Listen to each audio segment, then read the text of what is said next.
Aïda Wapéou, 34 ans, auteure de mutisme, sorti en 2003.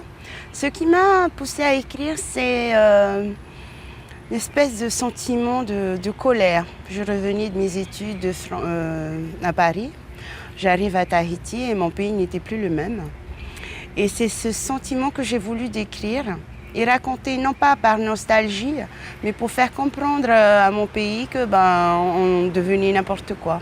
C'est ça en fait. Et c'était surtout pour trouver une parole tahitienne, parce qu'à l'époque et encore aujourd'hui, paradoxalement, le tahitien ne s'exprime toujours pas sur ce qu'il ressent réellement, sur ce qu'il est. On n'écrit jamais gratuitement, on écrit pour les autres, mais aussi et surtout quelque part pour soi-même. Maintenant, dire que j'ai transmis quelque chose, je crois que oui, en tout cas pour beaucoup de lecteurs, un bon moment tout d'abord à lire.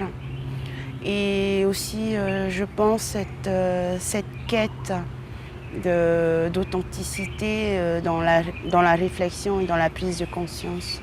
Pour moi, l'écriture, la force de l'écriture, c'est justement cette puissance à ou donner l'amour ou alors blesser ou même tuer, quoi.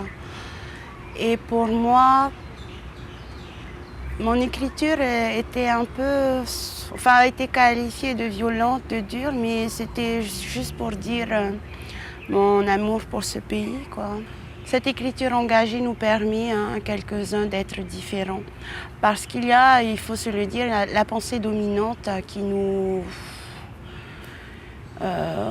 fait beaucoup de mal dans la culture tahitienne, la culture dans ce pays. Il y a un politiquement correct que l'écrivain se doit de casser, quoi. Je pense que nous, les femmes, on est peut-être moins pudiques.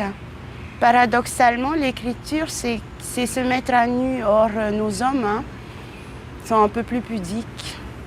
Je ne sais pas s'il y a une écriture polynésienne, en tout cas une littérature polynésienne, oui, parce que des auteurs polynésiens existent et que ça fait peut-être plus de 30 ans maintenant qu'on a une voix, qu'on essaye de la maintenir et puis de la faire voyager, et ça, c'est un peu plus dur. Moi, j'ai un peu peur parce qu'aujourd'hui, on n'a plus le média du livre, du support papier. On croit qu'on apprend sur Internet, il me semble, mais sur les blogs. Mais plus on voit de choses, c'est paradoxal. On lit des choses sans apprendre. Et je pense que le plus grand danger, c'est pas tellement la perte d'écriture, mais la perte de la réflexion et du sens. J'aimerais que les Polynésiennes puissent et aient les moyens d'apprendre, de lire, pour que de fil en aiguille, elles puissent aussi s'exprimer, non pas seulement sur leur vie personnelle, mais sur ce qui les entoure. Et c'est un acte